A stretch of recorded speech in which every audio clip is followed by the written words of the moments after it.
Hey, Cannapreneurs. Before we get started with today's show, I just want to mention one of our sponsors. You know, we couldn't bring the show to you without sponsors because it really does cost a little bit of money to get a radio show, a podcast, a video production, social media, a website. Everything that's included in bringing you this show requires a little bit of investment, and our sponsors have stepped up and done that for us. Today, I want to highlight Dairy Berry's Recording Studio. Dairy Berry's Recording Studio, located in Arvada, Colorado, is your local recording studio with affordable rates. Mark is well experienced and will make your music, your show, or any audio you have sound great. He makes our show come across the internet loud and clear every week, and he can do the same thing for your band or your project. Take a look at dairyberriesrecordingstudio.com or give Mark a call at 303-456-8216. Thanks again to all of our sponsors, and this week's show we're highlighting Dairy Berry's Recording Studio.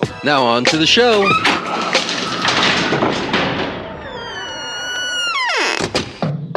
Open up, Colorado. It's 420. Time to grind and burn. This is not your son's stoner show.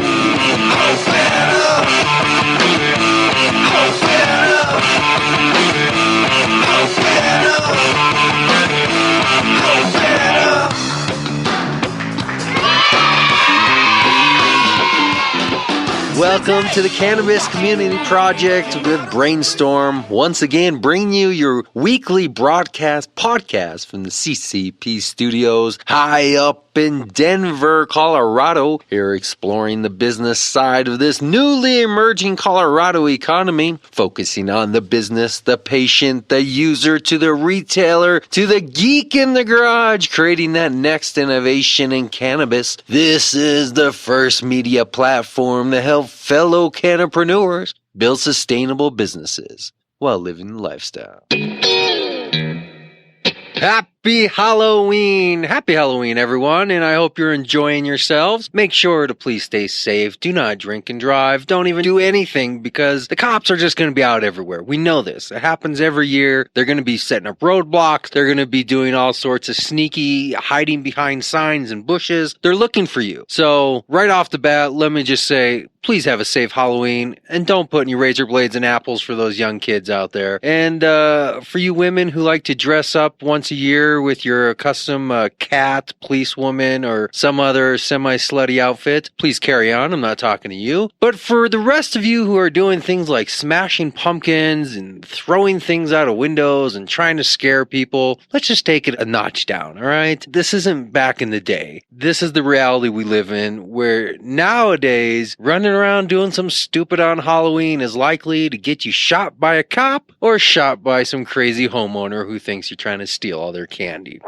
Oh, Halloween, what a scary time of year. But it's also that time of year that lets us know we're getting towards the end of it. First Halloween, Thanksgiving, Christmas. Before you know it, people are saying, hey, what happened to 2015? Well, here we are, Halloween 2015. Let's benchmark this for everyone. This is my benchmark. It's going to officially be 2 years when I conceptualized the idea of CCP. So this Halloween, I'm celebrating my unofficial 2-year mark of CCP. And if you would like to celebrate that with me, just send me a message. I'm usually around, and I always love hanging out with cool people. This Halloween, I could actually use a second person or two to be with, because there's something even scarier going on this year. Something even more sinister. And I think what it is that the CIA is listening to my show.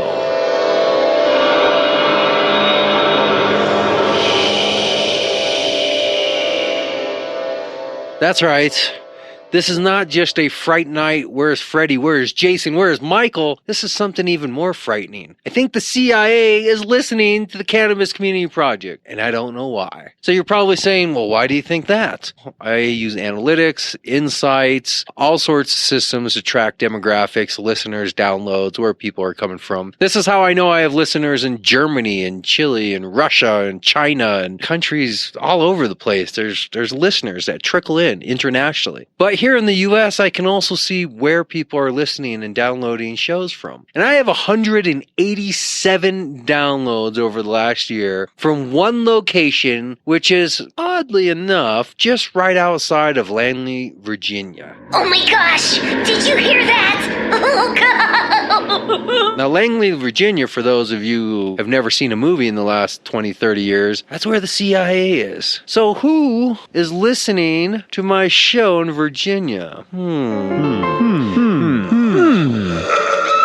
We'll have to find that one out. Maybe that will be the mystery we'll follow for the end of the year. I'll do a little investigating. You know, I am a researcher, an investigator, all the basics on the internet to find out what's going on. So maybe you can help me by simply sending me a note and letting me know where you're listening from. And I'm going to do a process of elimination, a little deduction here. So everybody that listens, send me a little note, Facebook, Twitter, email, doesn't really matter, some way.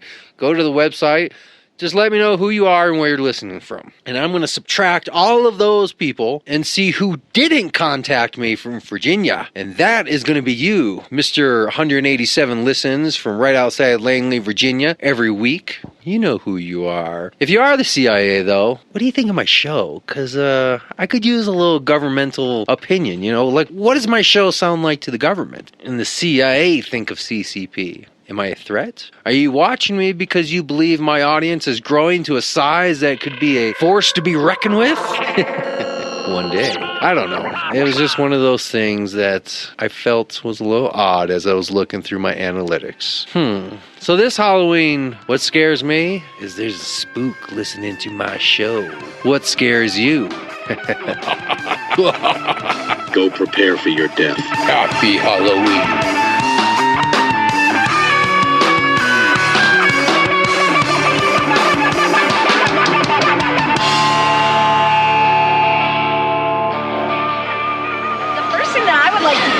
Is just have everybody say their name, and if you would like to talk about one of your favorite strains of cannabis or your favorite types of ways to use it.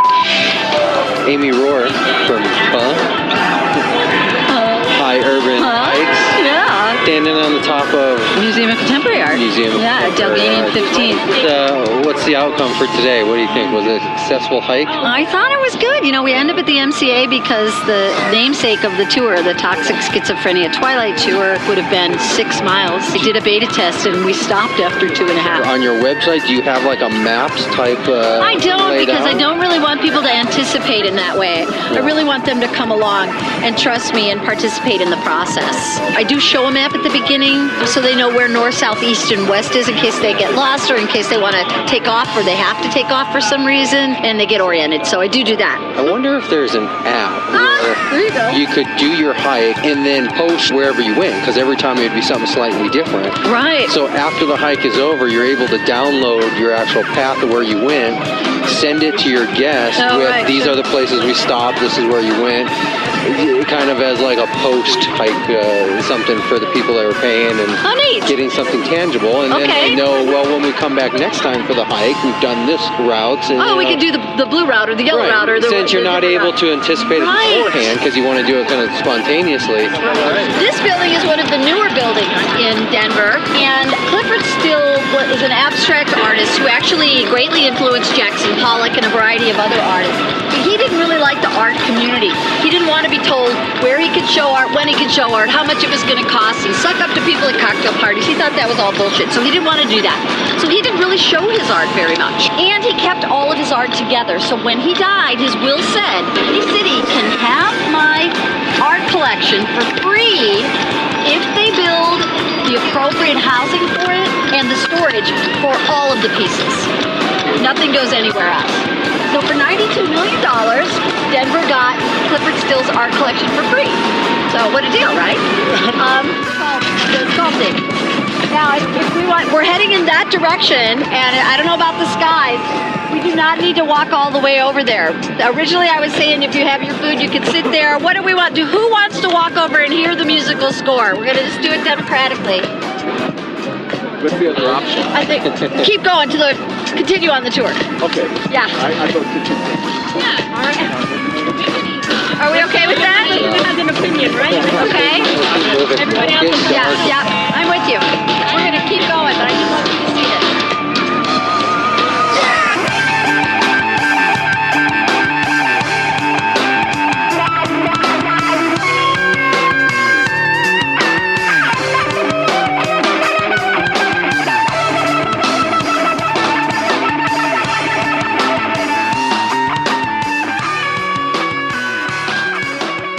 This show is streamed live from CCP Studios, but we can also do it via Skype, phone, and possibly some other technology ways. Let's just get you on the show. So if you have an idea, you have a business, maybe a product you've been thinking about, contact me. Brainstorm at cannabiscommunityproject.com. You are listening to Sal's Beats Worldwide. That's just being me. That's just being me. That's just being me. That's just being me. This is your final warning. This episode contains explicit language and heavy talk about drug use. Listen at your own risk. My name is Amy, and one of my favorite things is they make a 100 milligram bar in 10 sections. It's a chocolate bar and it's mint. And I didn't used to actually consume in the morning. But this last week I decided I would try it. And I had 3 of the most productive days in the last month. Somebody came over to my house. She wanted to know where things were. I knew where everything was. I mean, it was wonderful. So what I did was I took my chocolate bar and I mixed it in my espresso in breakfast. And the whole day was, yeah, plus I have cream in my coffee. So, you know, when you take edibles, it needs to bind to some fat substance. So often they'll say, you know, take a handful of nuts or take a little bit, quarter of an avocado or something. So that you can begin to get the high, and then the high sticks and stays for a much longer period of time. Some people don't like edibles because it is a long high. I personally, that's what I like about it. Exactly. Yeah, what's up, boy? Yeah? Ready to kill this shit? Censor this the album. Let's get it.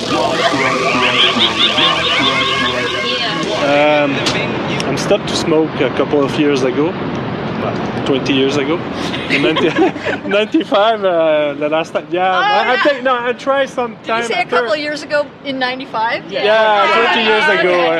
I'm older. But I'm smoking many times before, but I'm stopped because I'm starting to have some, not bad trip, but just not good trip. Okay. You know? And just be no functional. Well, you and I need to have some more conversations about that. Yeah, absolutely. I understand. Vaporizers can help with that. Oh yeah, because you can consume at it's lower lower. temperature. Yeah. Because in 95, I'm going in West Colombie-Britannique, West Colombia. BC. Yeah. BC, When is that? It's on the west side of Canada. Okay, British Columbia. And at this moment, the new marijuana came with more THC. Oh, okay. And I never tried before. I say, you guys, take just a puff. And say, no, I'm just smoking everything. After 20 minutes, I'm just going to take a walk. I just remember I came back 10 hours after. A big, how do you say in English, coup de soleil, when the sunburn and the back. And I said, look what I found on the beach. Each rock is the same. I said, okay, I think it's too strong. It is a good story. I feel like I've had how much it does. But at this point, I said, okay, just take a break of that. Okay. And looking at people. Great. Okay.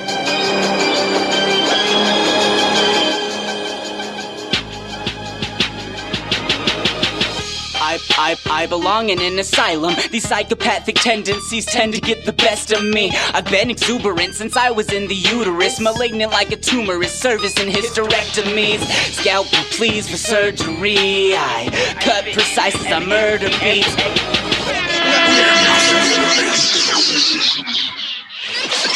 The Constitution says that we have the right to consume cannabis. Whoa, really? Oh, yeah.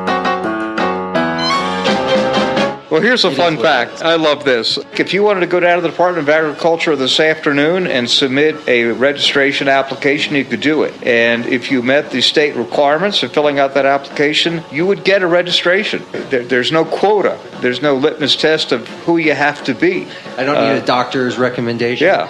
So that's the beauty of it in Colorado is anyone has a chance to get into this business and succeed at it. So, yes, another excellent source of information is me. My name is David Bush. My law firm is David Law, DAVIDLAW, davidlawcolorado.com. Very good. Well, as always, I appreciate your time, and we'll have to check in again. We'll do another little update. My pleasure. We'll speak to you again. Yeah.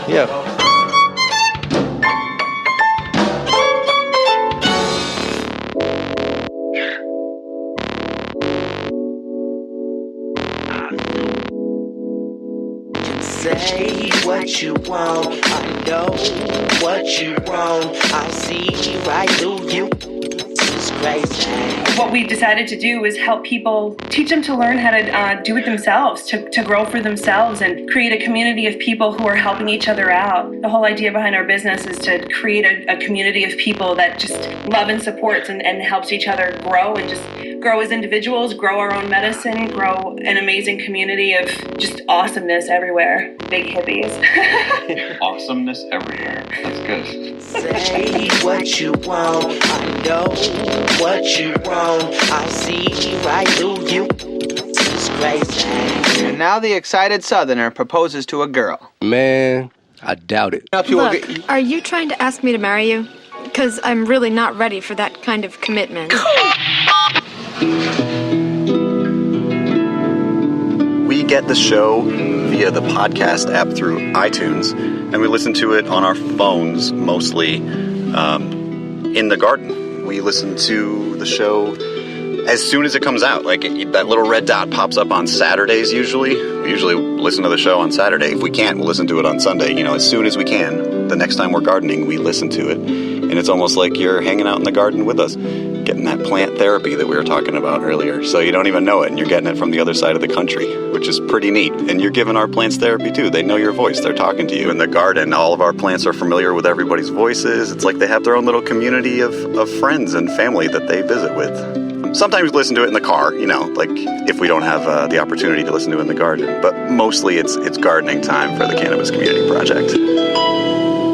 Let's get out of here. It's starting to give me the creeps in here. Why don't you get the hell out of here? Will you just get the hell out of here?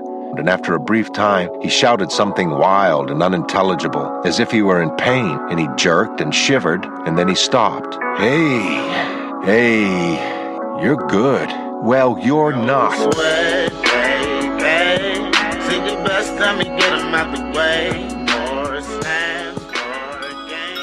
Got another banger, Incorporated. Who else? We at KMG Studios, doing what we do best. And you know that Coincide on the track. We're not dummies here. We're not the typical, hey, dude. That's dead.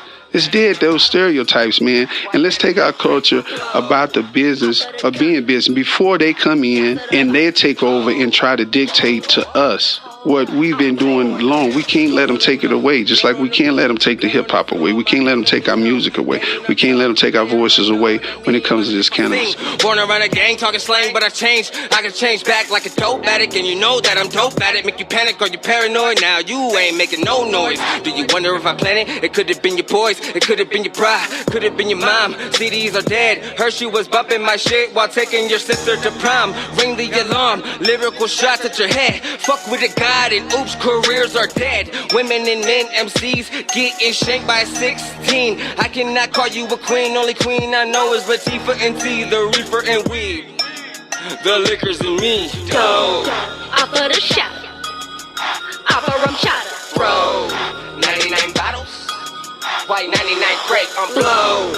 Offer the ganja, shots of the vodka. Hold up, now take one down. Faded than erase lines, plays off the baseline. Dope, call it cake time, baked off of the old boy. So soda like a cold boy. Enjoy smoking every joint like the competition. Anointed, rose red like the hairs on sticky. Not picky, eyes chinky, let me hit the sucky. Couldn't match my punchlines even if it copy. 1040 a copy, haters can't stop me. No blocking, wanna block me, no stopping. Smoke thick like frosting, switch a roasting, fan toasting, exposing, still rolling from the XXX representative. New elements, 12 Benjamins, weed regimen, no regiment. I've been jamming since adolescence, no sense in a boot. I was destined for a blessing, leave them guessing like a question. Did I mention ears glued like a toupee, pay too regular like a pension? Smoking grade A, no stressing to occur. THC, perp, and the Hennessy, eyes blur. Got a lot to see, lot of victories, popping looses, more turns than a spins, too intense. Burning loose ends, lit like an incense. Two blunts and they both twins, call them Olsen. Let's get you high, and then we'll catch up. We'll chat. Sounds nice. Well, there you go. Claim coke dealers, but y'all cola drinkers. Y'all more square than 5 fingers, now smack yourself. Y'all kids to me in this industry, I might grab my belt. With some masters of following, gave me your pass. I'm following gas, spitting explosions. Your Sprite is flat like your woman's chest. My wine is white, my flight is here, leaves to the mess. Need no sleep, I don't even need a bed. No soda for this goose, got the juice. I admit it, I'm very stressed. Somehow I'm still blessed, now play that shit in reverse.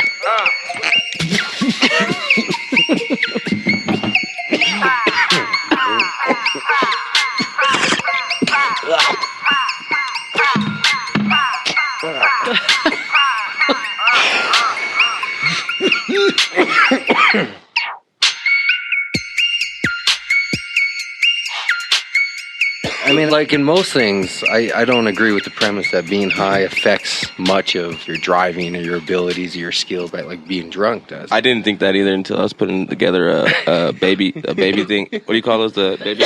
I'm high right now. I can't even say it. The things that the baby sleep in. A crib? The crib. Yeah. Like I completely smoked. I thought it was gonna be genius, and I like completely like forgot screws and everything, and it was like definitely not baby safe. I will say this: being high affects my ability to do a tedious task that I don't care about. Right.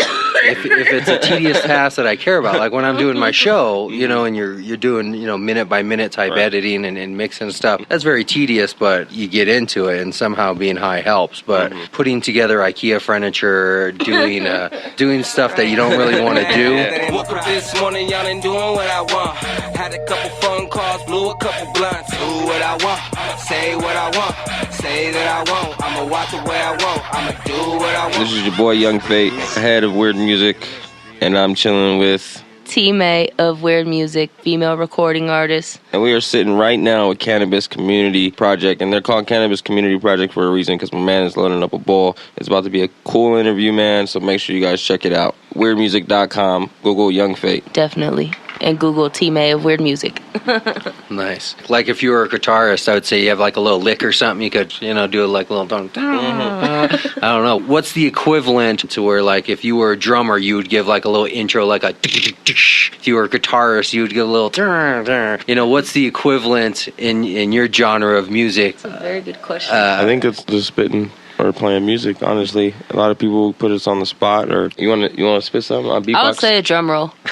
Our intro. Just spit something real quick, and I'll beatbox in the background. In the rhythm of a drum roll. I don't know if I could spit that fast. Oh my gosh. I've been rapping like a rapid with the rapid habit for elaborate vernacular, spectacular, but yet it started. That's our intro right there. We just made it up on the spot. That was written, I won't lie. But the beatboxing was on the spot. Hit me up for beats. Shout out to Coincide from Weird Music. By the way, I love the new song. I don't know if you heard it. I put it on the show a couple weeks ago. Oh, okay. Yeah. Which one was that? I think that's When I Wanna. Yeah. Either When I Wanna or Dode. Those were like our main We've done two so ones. much new music lately. It's hard to keep up with. We've been busy. Do the titles of the songs relate to a verse, a chorus, a theme? Well, generally just, you know, the emotion of the song, like what the emotion is you want to portray or what the topic is. Like we have one, you know, it's like we're jungle hunters because this game is a hungry jungle of snakes and lions. So, I mean, it just depends on the theme of the track. But basically we just try to title it around the theme. Yeah, pretty much she covered it like there. And then other than that, that's like it's Is just, this whole day gonna be you just saying what she said? No. She said. no, I'm not gonna Bill Clinton it. No, just for me, I mean, like she did cover it really well, but for me, it also just comes with feeling. A lot of it is just how I feel, emotions, stories, what I'm going through. It could just depend on the project I'm working with. Mixtapes and albums are really a big difference. Do you consider yourself writers, storytellers, writers? It just depends on the song. Are you physically? I'm an artist. Writing I'm stuff down? I'm a schizophrenic artist. Meaning you're all over the place and you're not quite sure. I could be a storyteller 1 minute. I can be an artist. I can be a battle rapper. I can be. How do you document Black it? Though? Shady? Do you just keep it. But how do you organize it? Is it just in your head, or are you walking around with a notebook writing down verses and lyrics and both? Yeah, Yeah. it's all over the place. A little bit of both. You know what I like about you guys is that you're not just individual artists, but you're also a coupled artist, Power right? couple, yeah. Which is interesting in the whole dynamics of like how does it work from a professional level to a personal level, but also in the sense of what are the real dynamics of how do you get work done? How do you look at it as a collaborative unit, or do you look at it as two individual artists who happen to be a couple and at times cross over in what you're doing, but you have your own album and he has his own album and you're kind of there, but you're independent? What I'd is say it's a little bit of both, Yeah, honestly. It's actually kind of good. You kind of covered that one good. You were kind of answering your own Right? question a little bit. I like to do that. Ask questions and then just answer them myself. Matter of fact, you guys can just go have a drink in the other room and I'll just Weird music. How I describe it is when she came to Weird Music, we mostly built off friendship. So we had chemistry there when she started. We were building our friendship and we were growing together. And then I was building her as an artist. This is like her second year in, so it's definitely an amazing product where she is now. So it pretty much was about growth at that point. And then when we started getting together, I was already deep into my album. And then she was working on her album, which we both decided to sell. And now, we just got done celebrating our 2-year anniversary. Nice. Congratulations. So and our fans love it. Like, I can put a picture of my ugly mug on the internet and get like 20 likes or 30 likes. But if I put a picture of me and her together, it gets way up there, you know what I'm saying? And it's just crazy. The fans like it. So what we decided to do is come together and make this mixtape for free. It's going to be everywhere. If there's literally a place that you say is your album for free on this site and I don't have it, then I'm going to upload it on there. So me and her just did this collaborative mixtape and it's going to be free. So let's just reestablish for a few people that may have never heard the first show. Mm-hmm. You're both full-time working employees of Weird Music. And Weird Music is a collaboration of artists, musicians that are working on projects individually and collaboratively at the same time. And we have graphic designers. Shout out to Tim Boots. We have producers. Shout out to Coincide. We're literally trying to look outside the box. We're looking for bands, drummers, guitarists, vocalists. So are you like a talent agency in the sense where you're looking for bands to sign? You want to be... I'm trying to recreate the 60s, be a flower child. And it's like a family we're trying to grow. It's like a movement. Original. We can have whoever. We want to just throw a little bit of funky stuff. We want to just do anything we want at any point. But where you're like the producer of each one of those entities, or you're just part of the group? My place is just to pretty much develop that artist and to get those artists in the right places and the right contacts. If a guitarist wants to perform at a band, then that's my job to get them booked.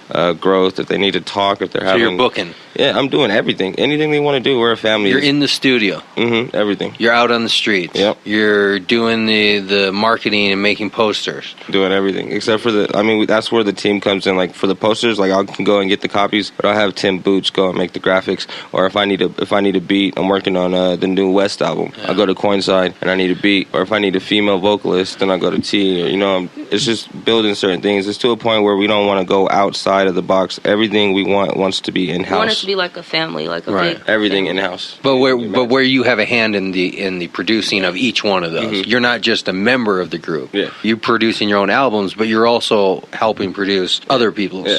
Right. Pretty much helping develop and build. Well, hey, that's not a bad strategy, because if you look at the most wealthiest people in the music industry, right? Very few are performers. A lot of them are performers but turned producers, right? Yeah.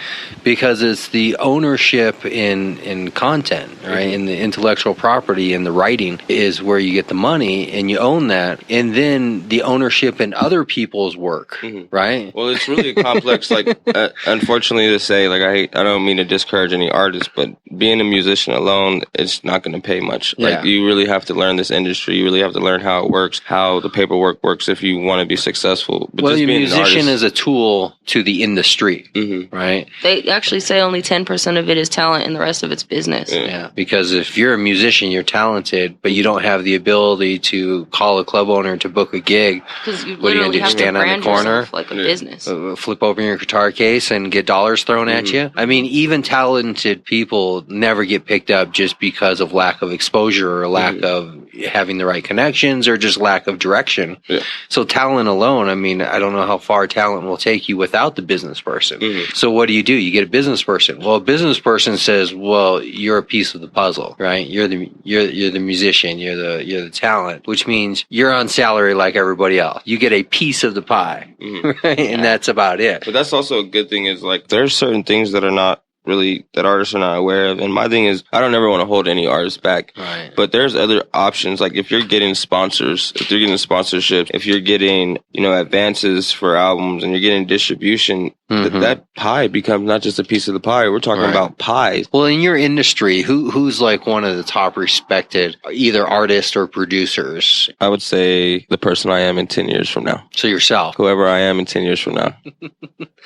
So excluding yourself, what other person or persons out there do you look up to and say, this is somebody who did a path that I want to follow to be That's quote the thing unquote with us. successful? We don't want to follow a path. We want to do our own path and be legends in the making. Like, what do you mean? Do you think what other people have done is successful in the wrong way? No, I just think that, like, with me is I take certain artists that I respect, but I still see flaws. And when I see flaws, I want to be better than that. I want to do better. I want to have goals. So for me to say that, I kind of want to be like that. That person in 10 years might be a billionaire. And in my mind, I just want to be a millionaire. If I can say that I want to be the man that I am in 10 years from now, then I really just want to be my own self. Like, if bigger names like Dr. Dre, I definitely respect. All right, let's take him for example.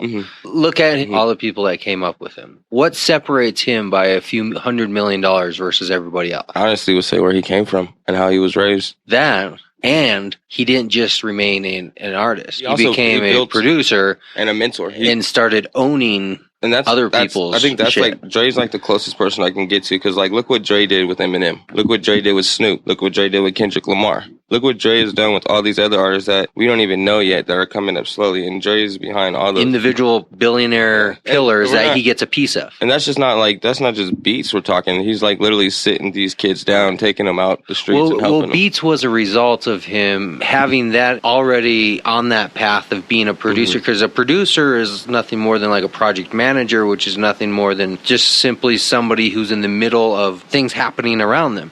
So creating and developing a product that is a high demographic use product of the people you're selling to, and that was it's just a natural overflow of being that type of producer. And that was a $1 billion check he just got. Now let's look at this from a team member. Dre just got paid $1 billion. Of course, there's going to be a little bit of money, but that's still $1 billion check that he got. Now look at Eminem starting to have a lot more activity. People are not even paying attention to this. Kendrick Lamar, all these artists that are under him. So when I say that's a big piece of the pie, that's a big pie. Like, Dre can't spend that $1 billion in his whole lifetime. That has to go to his label and his family and everything. But what he's done as far as the path, you wouldn't say it's something similar to kind of what you would want to create, have a hand in other people's projects? But at the same time, Dre's definitely did a lot of good things, but being from LA and being so close to from where he was from, there's a lot of stuff that I know that I don't want to do to get to where he did at the same time. So I literally just being weird, because weird is a synonym for different. So when people see me, they're just going to be like, yo, that kid's different. He doesn't give me an honest answer. Literally, I can actually give you a fictional character better than Dre that I would want to be,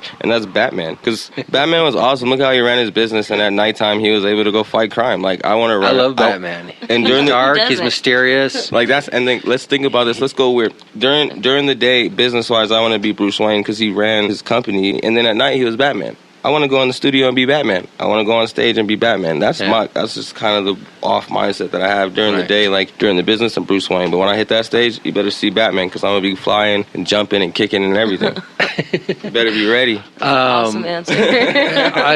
Batman is my hero. He's the most realistic of superheroes. That's awesome. And I think I might have said this before, but, Batman versus Superman. Superman's all about, here's the moral right thing to do, save the planet, save humanity. He got one of the worst jobs in the world. Right, reporter. But But a reporter, somebody who investigates human life in that sense. So he's like coming from another planet, and he has a job where he gets to investigate human life. But he's all about this, like, do the American way, the right moral thing, and, you know, greater humanity, blah, blah, blah. Batman's like, I'm angry, you killed my parents, fuck you, you criminals. And then he's like, I'm party. coming after you with some homemade nunchucks that I created. And that's shit out. Think about the mentality. If you took that mentality, because not even just that, like, before Batman came out, Gotham was corrupt. And that's just how I feel about this city full of artists. Like, there's a lot of talent, but there's just so much corruption. And if you look at Batman, Batman was the only one that stood up before Robin, before a lot of these heroes that stood up against corruption. And that's just me. That's just how I feel. Corruption in the sense, like, and the then industry is corrupt?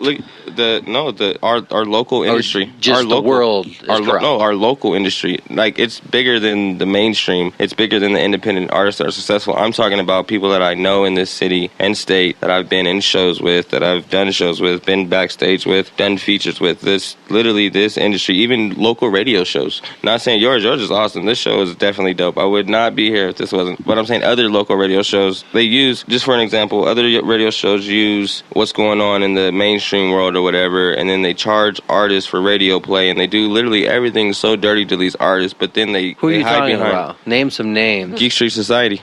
All right, what's the deal with Geek Street? I saw you made a post on Twitter. That I do not, Weird Music does not affiliate. We do not work. What happened? What was the fallout? It was just a couple of things. The biggest one was that Shane Cloud's the owner of Geek Street Society and tried to go under me and steal Weird Music and got the LLC from under us. He got the LLC. He registered with the state, Weird Music LLC. What that does is literally, one, it's fraud, because we have plenty of people that can prove who really owns Weird Music. And then the second thing is you cannot take a person's company with intentions to try to destroy it or take it. So literally, he just kind of like screwed himself over on that. Then not even just that, he's charging all his employees, everyone that works with him, station fees to pay, not even to pay the station fees, to pay his wife's bills, to pay his kids' bills. I've literally been in the meetings that no one else has been, and you can ask Steve. How many people does he have working over there? 10, 8. And they're all paying a monthly fee to be there? And they're building. How much? And their building is behind. They're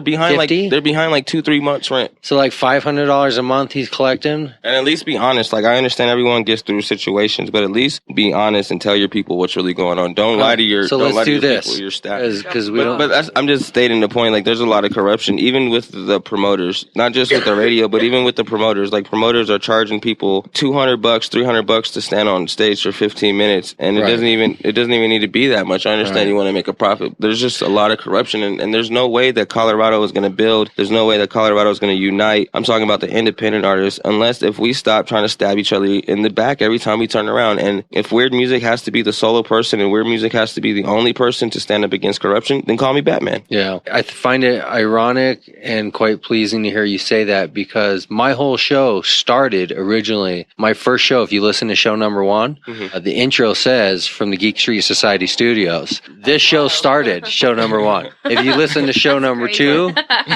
it says from the CCP Studios, because it only took one show.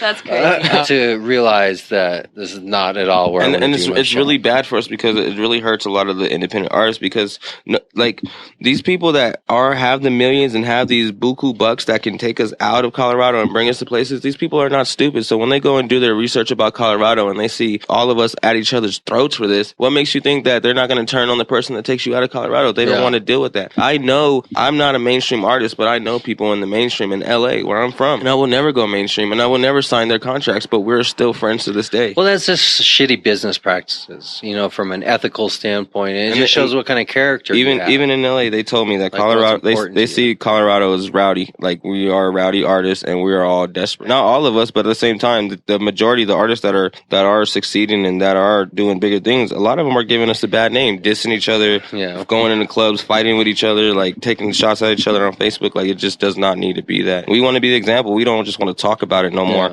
We don't just want to complain about it. We want to be that example. I mean, I feel the same way. I mean, normally I wouldn't really talk shit about any other podcast, but I specifically know Shane, and I know the Geek Street Society. Like I said, my whole show started originally there. And he tried to steal. And the main thing is like, I don't ask any of the fans or anyone listening to care about what I personally feel. But when a man goes under your nose, registered weird music that does not belong to you, that is shady. You need to question that character. Because if he did it to me, who else has he done it to? Or else who will it do it to?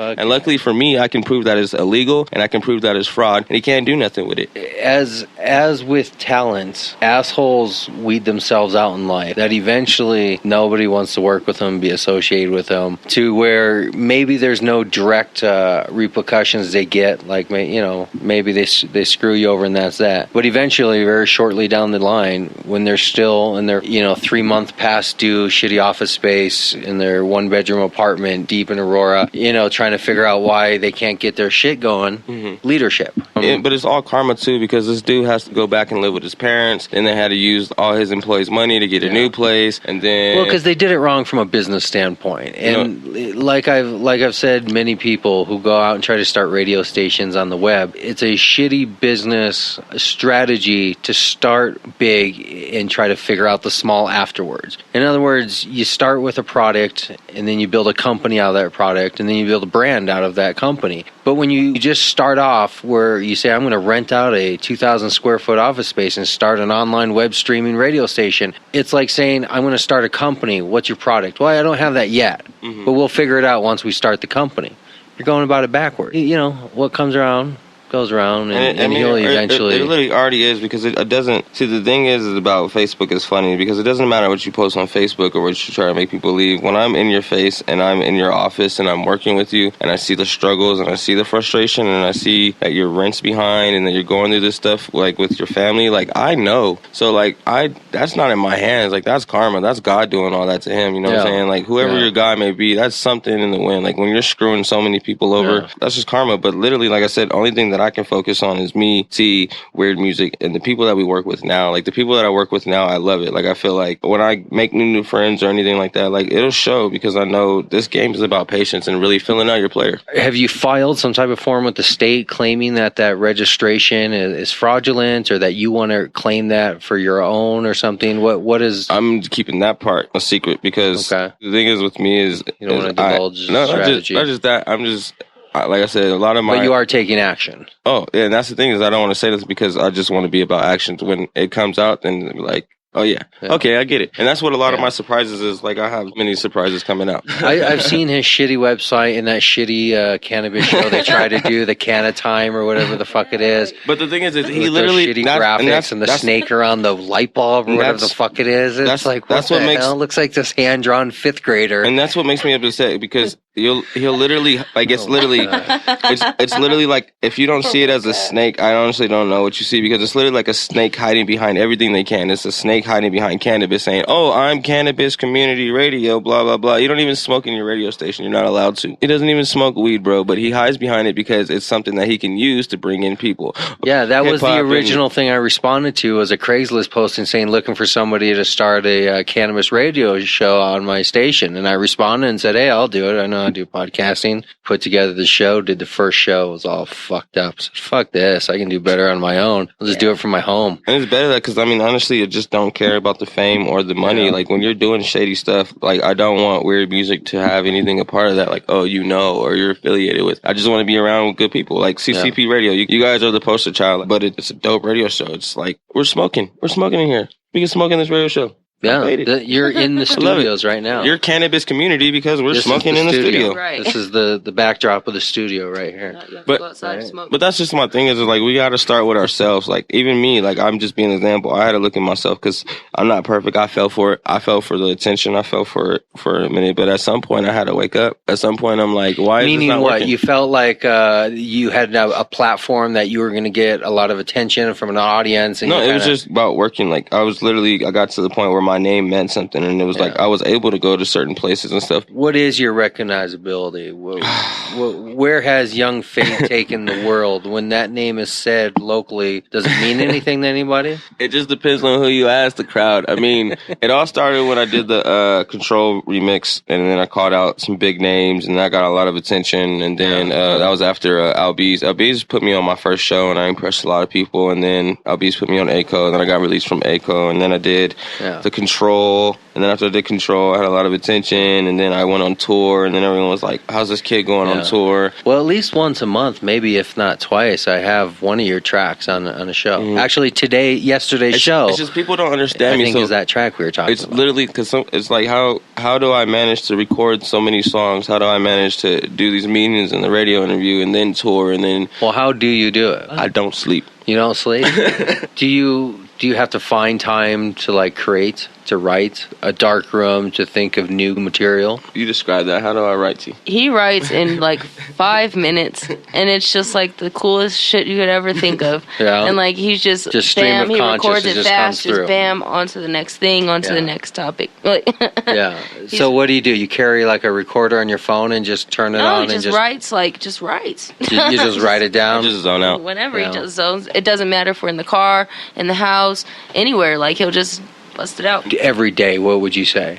Half hour? Sometimes I don't write for weeks. And then you do what? Just start writing a lot, like, because a lot of it is just like build up stuff. Because in my head, like, I'm always writing about like what I'm going through or what I see. So it's not like a workflow. It's not like a Monday through Friday 9 to 5. But it's really easy. Builds up and then it comes out. And then it builds I'm up. full time music right now. Like I just do nothing but music. So it's like, how do you survive though? Are you making money? Are people paying you to do gigs? Albums doing good. Shows are doing good. I'm getting ready to do tour. I'm really working on sponsors. Sponsors really enough to support yourself. Mm-hmm. Yeah. Well, being in a couple, like us being in a relationship, that's where it also helps because us working together. Are you individually selling your albums? Yeah, we have an album in a competitive way. No. Nah, but we don't compete. One of yours is selling better than the others. Yes. Well, probably, but I mean, you're not keeping track. Young Fate is everywhere right but now.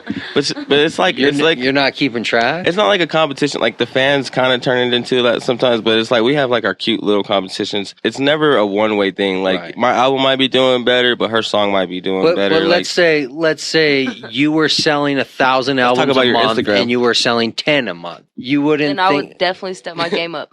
Okay, so you would look at it like a challenge. Yeah, I would like ask if him, they're like, buying what are you 1,000 a doing? month from him and 10 a month from you. This is where we gotta go back into separating business and a relationship. If my art, she's still my artist. You know what I'm saying? So I still have to separate business. My art, if I'm selling 1,000 and my artist is selling 10, then There's obviously, like you're producing her. I'm helping. So you're He's saying like my manager. I manage. Okay, so she's selling 10 a month. You're saying you're also failing in your aspect of what you're supposed to do. That's my thing because I want my family to be just as successful or more successful than I, which is really hard for a leader to say. But I just honestly, I feel I want my people to be just as successful or more successful. What type of outlets are there to make money? Like, what are we talking about? Weddings and birthdays, or actual events, bars? I mean, where? It just depends. Like, if you're a dude with a guitar, I know where to send you. Where do you send somebody? Who has music, like hip hop. It's not just like you're not. Are you a singer? No, I don't sing. Are you an instrumental player? Learning. So it's like learn. where are the venues? Like I'm thinking about like if I were your manager,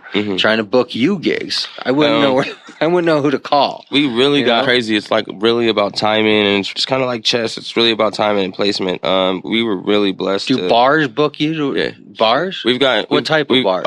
I've headlined the Roxy. I got paid with the Roxy. How do they pay you? Door? It flat just depends. Fee? The door deal. Most of the time, we just been getting door deals because and then you have to bring so many of your own in. And then we get to book the artists. It's really about learning how to take control of the venues and building relationships. How many people does that fit the Roxy? I checked the other day. It was over 1,000, I think. Really? It was over 1,000, I think. Wow. I looked it up online a while ago. It was over 1,000. It surprised me. No more than that. And you get a piece of every door. So if 1,000 people come through that door, you get what, $1, $2?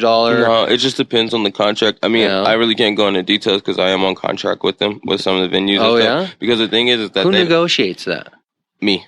So you're your own agent? Yeah. How I pretty much did it is I've been out here. I've been in Colorado for 3 years. So like the Roxy, I've been building a relationship with them since I've been out here. Like I've been there, supported. I've done a lot of stuff with the Roxy, and then they've watched me build my name and grow. I mean, I have EPKs, I have A&Rs in California. Is it a contract to play so many times throughout the year or specific dates? Just dates. We sit down, we pick a date. And when they contract you, are they contracting you as a pair, you as an individual? It just depends on most of the time. Like this year, my plan was to contract Weird Music. So this whole year, I was just having Weird Music headline and So when you play an event, who are we really contracting? How many people are involved? It literally just depends on the venue. Like you have backup people. Yeah, it just depends. Like if we get full control of the venue, then we pick all the artists who can perform and stuff. So you'll bring other people with you to play, or just to play, or we'll just get like phone calls. Like I got a couple like show offerings that I don't know if I'm gonna pick up yet. But what we do is like they'll say, "Hey, do you want to play this?" And then I'll say, "What's the info?" And then they're like, "You can just come." Like we just did 2 free shows. We did a free show at the Funky Buddha, and I did a free show at the Pit Stop. And that was just like, "Hey, do you want to perform? We would like you to come perform. It's a free show. All your fans can get it free." Did you end up doing that tour with Lee Ricks down? Nope. No, you didn't. Okay, because he did, but I didn't see any photos. Yeah.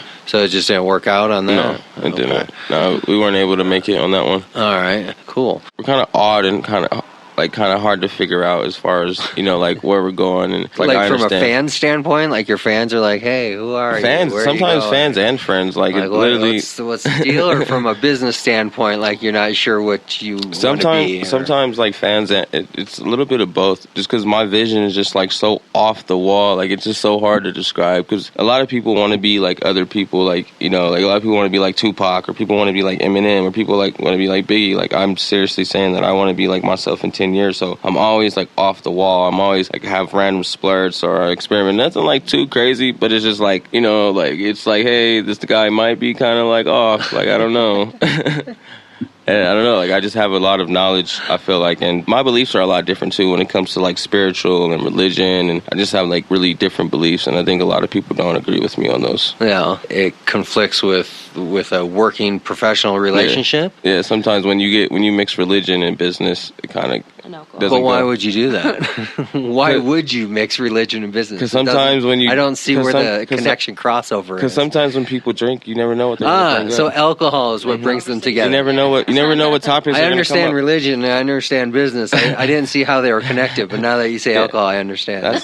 Sometimes you never know when you drink alcohol. You never know what kind of subjects are going to come up. You went out to where'd you go? L.A. And what did you go out for? I got to actually go back to my hometown and headline, which was awesome. Where is your hometown? Riverside, Moreno Valley, California. Okay. Los Angeles, California. I've moved around a lot, but I got to go back to California pretty much in those regions. Okay. It's kind of like Aurora, Denver, like it's like in those, but I was from Moreno Valley, Riverside, and then Los Angeles. But I got to go back to pretty much like my hometown and headline a gig out there, and then a big gig. It was like a alright gig. It wasn't like a super filled out concert. More than 1,000? No, it was a couple hundred probably, but it was like a local show. But I mean, still to fly back and do a show out there. Anything over 50 is good. And then during that time I was out there, I've been in contact with Sony. Sony's been trying to kind of get me to sign for like 3 years. Yeah. But it's just been awful. Like it's just been awful negotiating for these last 3 years. And then in what sense? Just the paperwork wasn't right. Like the first time Sony went after me, they sent an A&R and they wanted to do A&R. Explain. Yeah. A&R is like a person who looks for talent and kind of like guides them and helps them out and gets them into like the right So placement. somebody found you out here, heard of you, or stumbled across They you. knew about me before I came. Okay. And they just kind of were watching my development. And they invited you to come talk to them out Not there? yet. No, it was mostly like online, just like online stuff. Like, Do you think the issue could be that you don't have an official person representing you, like an agent or a lawyer or somebody who is your third party? That's the point of signing with the labels. They give all that to you. But it's just a breakdown. So you want the guy who you're negotiating with to provide your representation to negotiate with them? I think with labels now is that when you sign with the label, you lose creativity. Not only that, you lose ownership to your music. But sometimes you don't. Maybe you're not even allowed you need an agent though to negotiate those terms. But as a third party, if you pay for an agent every month or however you pay for an agent, they get a piece of what you make. This business is just, you got to be really careful who you work with, because your agent can get you signed to Universal and you can be getting fucked in the ass, pardon my French, because your agent just got a sweet ass deal. You know what I'm saying? Like, you literally want to do this. I would want to do this independently. I wouldn't tell any of the artists what they do, but I would rather just get online and study what agents an and agent managers usually get 10 to 15% of what you make. So when they get you a job, they get 10 to 15% of what you make from that job. So an agent working for you's incentive is to make sure your best interest and money not being left on the table or money being snuck away in different ways. You know, it's somebody that understands contracts. And then, like, for me right now, like, actually, there's even a better way over an agent. Do you know what it is? A lawyer? Yeah, there you go, an entertainment lawyer. That's still an agent in the sense of somebody that's representing you, just any third party person that represents you. So you're not directly the person negotiating your own deals with. But I mean, I literally haven't had no problem. Like, I've literally got some of like the best deals this year, like the touring. But like, you know, traveling. you've heard the expression "too close to the trees to see the forest," right? When you're the artist, you're too close to the situation to negotiate a contract. There's still many who've done it, you know, and that's like, especially in Los Angeles. Like, Los Angeles is like, it's so hard to tell an LA kid that you can't play all the hats because so many of people from LA has done it. Like, Dr. Dre was an artist, was a producer, was a manager, was a label owner, was an A&R, was a talent agent. Dr. Dre did it all, and you should research. I bet he still had representation along the way with all of that. Not until Aftermath, not until he afforded it. Once he made all those millions from the Chronic tour he put together, he was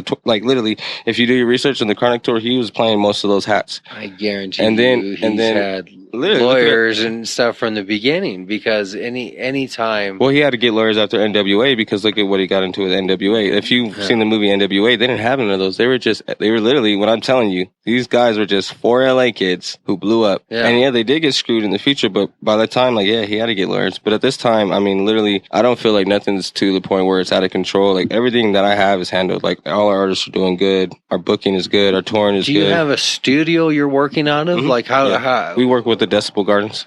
Recording studio, sound studio? It's a building. It's a recording studio building, yeah. And what, you bring in artists, you record, and then you do what? You try to sell that music through downloads, or what do you do with them? Try to book them gigs? We have digital distribution. And then try to book them gigs, or just sell the album? Yeah, booking gigs is actually the most easiest thing for me. But it's about how you're booking your gigs, because this year I've been in like every venue you can think of, except for like the Red Rocks and Fillmore. We've been in like every venue. Well, how do you get to the next level? It's really image, because like next year, my fans are only going to get to see me one time at each venue. So if I'm booked at the Roxy, that's their one and only time to see me at the Roxy, which is all ages. It's kind of hard to explain to people, because it's really about taking your mind and literally exploring your mind to a whole another level. And you got to like write your life as like a movie. You make your life like a movie, you know what I'm saying? So next year, like, all our fans, if it's Castleman's, they only have one time to see me at Castleman's. If it's the Roxy, they only have one time, which is all ages, Castleman's. Then there's the 21 up and shows. My fans can only see me at these venues once and once only, because the rest of the time I'm either going to be out of the state or out of the country. Then the thing is, tour more. Yeah, when you go out of the state, people take you more serious, because they're like, oh, he's out in LA or he's out in Vegas, he must be doing something serious. Then when I go out of the country, imagine how people's minds are going to be blown. I'm in Australia. How do you tour now, though? What's the deal? You just call people out of state and book your own gigs and then just get in the car and drive there? It's building relationships. What I've learned in this industry is never rushing anything. It's patience. Learn who you're working with. Like, those lawyers that will be my lawyers in the future, like, I already know who they are, but I'm just talking to them now before I make them my lawyer, you know what I'm saying? No. So I can know who they are, how they are. But when you go tour, who handles that tour? How do you know who to call to get a gig and what town? The first one is Australia reached out to me. Australia? Yeah, Australia reached out to me. They want me to come out there, and it's really cool because Australia has 20 of the top most deadliest animals. Yeah, I seen it on Netflix. I'm not gonna be there very long, but I'm gonna be safe. But yeah, Australia reached out to me and they offered to pay for like half my flight ticket, put me in a room. How much is the flight ticket? It's pretty expensive. Half? Yeah, so it's probably gonna be like a couple hundred. But I mean, at the same time, no, I'm saying like half for me is probably gonna be like 500, maybe more, depending on how like far I book it. Because I'm really just waiting to get off probation so I can just go. I'm waiting on that pretty much. Yeah, probation. Yeah, I told you, man. It's been a summer. It's been a pretty crazy time since we talked. Just since the summer? Yeah, I think it's been about a year now. Well, when do you get off probation? December 2016. As long as I get on my next year. How are you going to tour? I can leave the state because it's like technically under my probation. It's my job, so that's actually nice of them. So I can leave the state, but I can't leave the country because if I leave the country, I don't ever have to come back. If I leave the state, I can still go to jail. So they won't let me leave the country. But I'm working on getting an offer early so I can leave. Because I mean, out of the country is so amazing. Like the fans what out type there. of offer do you need? Like what's considered, the make it offer? Like I've made it finally. This is the offer I've been waiting for. What are we talking about here? It's probably is it just a dollar amount? It still comes down to the relationship. I mean, anybody, that's what I'm saying. Like with the corruption, anyone can offer me $1 million, but I just don't want to jump in it because I don't know what I'm getting into. It really depends on who the person is, the distribution behind it. Someone that's willing to believe in weird music and put money behind weird music to give what we need to do to become a company. So you don't just want money for yourself. You want a production. Want to build my company, yeah. Put some marketing and some, promotion and put everything that's needed to make a full tour album combination work. I mean, I guess that's the only way to make money anymore, right? You have to tour because downloads are cheap to free. Even with that, merchandise is really big. Merchandise is big. In what sense? You're going to have some weird music hats and weird music shirts and weird music shoelaces. Think about that. If me and T just goes in with 2 albums and we sell albums that night, what I was saying is that, but look at the merch, like shirts is 15, hats is 10. There's different variety of prices. You make more money off merch. It's really just like artists. So you got to kind of become a retail store at the same time. We still have artists that are still in the mind frame that is 2000 or is the 1990s. You really want to stay ahead of technology. So is $1 million the benchmark? Somebody says, hey, I'll give you $1 million to own your rights, which means you're working for me basically. You're making music, but I'm going to own it. You're going to go on tour when I say you're my employee basically. But $1 million and you're on a how many year contract? I think it's just, like I said, the million does sound great, but it really still comes down to the person who I'm working with. Like, I really want that person to feel like family. Like, that person's not trying to get over on me. Because what's their intentions? Yeah, like, look at TLC. Make money from you. Send you on tour. Look what you sell out. Look what they did at TLC. What did they do? They bought everything for TLC, but they were literally broke. They couldn't afford anything. Well, that's what I'm saying. You would have $1 million, but the exchange would be you would be obligated to X amount of tour dates throughout the year, X amount of promotional dates, X amount of... That sounds like working for Joe Jackson or Satan. Well, that's what the relationship is, though, right? Is that a company who has the money offers you the money not for free. The exchange is now I own your rights, so you make hit songs, I own them. You go on tour, you sell out, I get rich. But even $1 million, you get rich, but just in a lesser kind of way. If I ever make more than $1 million, I will literally show everyone that I can spend $1 million in less than a month. Well, yeah, because half of it will be taken in taxes. 10 to 15% will go to your agent manager. Another 10 to 15% will go to just kind of lost general. You'll be eventually only left with 30-40%. $1 million is really not that much money. Anymore. No, it's not, because you think about a house. Unless you take that, like, unless you take $1 million to like Africa or like a state that's not doing too good, then you'll be good for a good. Hey, hip hop is huge all over the world. Yeah, I mean, that's why I'm like really trying to get out of the country. I was just watching a documentary on Netflix how the hip hopper in South Africa is just so different, but yet so strong, but yet very different in everything, but just huge industry. You go anywhere where there's just more people. Here in the States we have 300 million. China, they have over 1 billion. India, over 1 billion. Who knows how many are in Africa? Over 1 billion, I would assume. The UK's Russia has 300 million. The UK is really big on hip hop right now. Yeah, that's why I'm trying to get out. So much stuff to do. How do you actually get there? Do you try to get somebody to give you a whole bunch of money so you can put it all together at once, or do you just keep saving money from gig by gig? I do think that it just like comes with patience and literally finding the right people to work with, because a lot of that stuff will end up falling in your lap if you just stay working hard, you stay out in the scene. You still meet people, but it's just as far as like who you really build with. Wow. Well, that's pretty insightful stuff. Anybody that's trying to do music or any other type of artist type of path, that's a pretty insightful to how you're kind of surviving and in making it work, so you don't have to do too much of a traditional job or something that kind of detracts from what you're trying to do here. So that was pretty good. Yeah, like we've met like a lot of people like that. Like that's how we got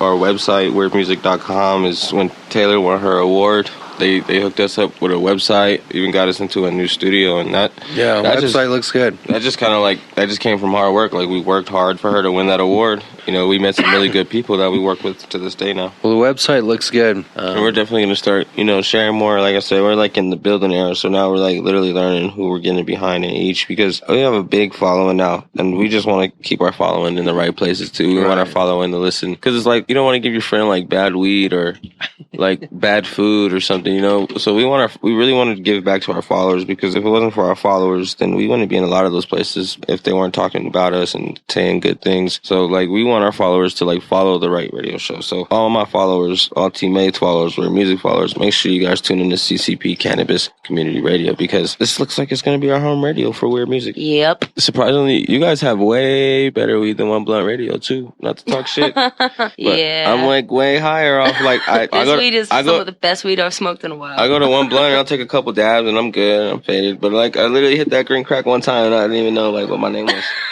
This weed comes free with every guest correspondent. You hear that, artist? So reach out. And it's produced in-house by one of our and it's local amazing. employees. See, and think about that. Like, that's what I'm saying. I'm trying to literally not have nothing corrupted. There's no spraying anything on your weed. It's like literally grown. Like, it's perfect. Everything's working out perfectly. Like, the rebuilding of Weird has been a beautiful one. Nice. All right, man. Well, it was good to get the update. You too, man. We're going to see you soon, and we're going to keep you posted at any time. Cool. Anytime you need us. You want to say anything, team? Thank you, everybody. Thank you for smoking with us. It's been fun, man. Cool. Thanks for coming down. Anytime.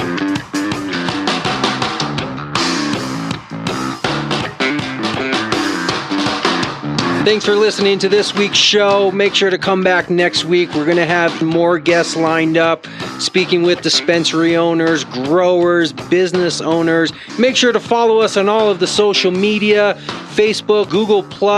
You can listen to our shows live from the website or your preferred listening platform. Find us on iTunes, Stitcher, SoundCloud, Spreaker, even YouTube, all under the same name, CannabisCommunityProject.com. We'll see you next week. Come on!